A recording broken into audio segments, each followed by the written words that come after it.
Manang biday, ag kiday-kiday, taubit mo, nagpuskulunay. Hold up to. Bigyan mo sa akin pera mo. Wow, teka lang pre, bata pa ako. Anong bata? Kamukha mo nga tatay ko. Ay, artista rin yung papa mo? Huwag ka lang magsalita. Isasaksak ko sa'yo to. Teka lang pre, wala akong pera dito. Ha? Akala ko ba artista ka? Oo nga, bakit? Naniniwala ka? Hindi. Ako rin. Sabing bigyan mo sa akin pera mo eh. Wala ka raw, ang kulit. Bakit wala? Kasi may sakit kasi ako. Alam mo yun, nahihirapan kasi ako humingay. Parang nilalagnat ako, di ba? Pansin mo ba? Hindi. Oo, tapos tinanong ko yung barkada ko, pre, nilalagnat ba ako? Sabi ko. Tapos sabi niya sa akin, pre, maligo ka na, please lang. Ako naman, siyempre, self-love ako. Talagang inaalagaan ko sarili ko. Kaya pumunta ako sa doktor. Pagkaupo ko pa lang, nagulat ako, niresitahan niya kaagad ako ng gamot. Grabe, ang lala pala ng sakit ko. Ano yung nireseta sa'yo? Rexona. Hayop ka? Ang dami mong salita, may putok ka lang pala. At least may gamot. Douglas? Oh, bakit? Sino ka? Di mo na ba ako naalala? Kamukha mo yung trauma ko nung bata ko. Grabe siya. Magkaklase tayo ng grade 4. Ako yung seatmate mo dati. Okay. Sige lang, magsabi ka lang para maalala ko. Ako yung pinagkokopyan mo dati sa math.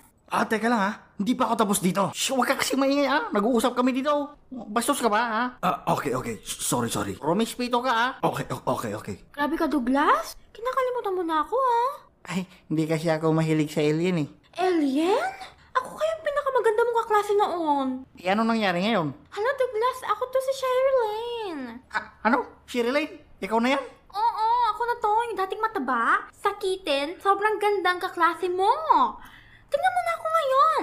Sexy, healthy, at sobrang ganda pa rin. Diba?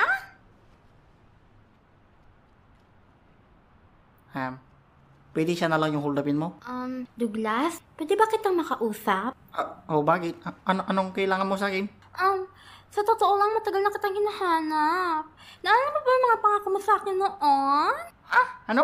Anong mga pinagsasabi mo? Nung naging partner mo ako sa sayawan, sabi mo sa akin, ako yung pinakamaganda na isayaw mo.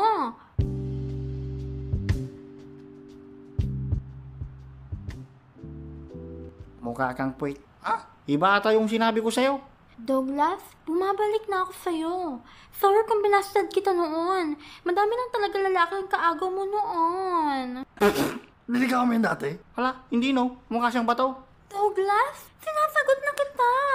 Wow. Teka lang, Sherilyn.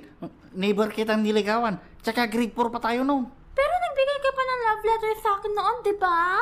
Ay bunak. Sabi ko, iabot mo kay Aubrey yun. So si Aubrey talaga gusto mo? Ayaw mo ko? Siyempre, kamukha mo yung karibal ko. Pero Douglas, crush na crush kita. Hanggang ngayon. Ikaw ang pinakagwapong lalaki na nakilala ko.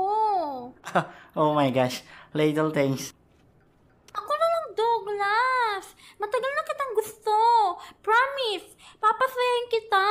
Ako na lang, Douglas. Ako na lang. Ano ba, Sherilyn? Hindi ako isuduate. Bakit ba ayaw mo sa akin? Mayaman naman ako, di ba? Oo. Sexy naman ako, di ba? Oo. Saka maganda naman ako, di ba? Pwede pahiram ng kutsilyo mo? Ano ba meron si Aubrey na wala sa akin? Sherilyn, nasa kanyang puso ko. Hala, di ba uwiin natin?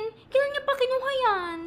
Ang bunak mo kausap. Hindi ko maintindihan. Kayang-kaya ko na may bigay sa'yo lahat, Douglas. Ayoko ka, Rob. Ayoko. Bakit di mo maintindihan? 4 na letters lang yun, ha?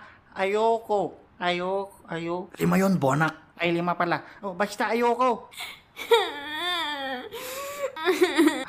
Huwag ka nang umiyak, Sherilyn. Mabait kang babae. Siksi ka, ha? Mayaman ka. Tsaka, Maganda? shut up.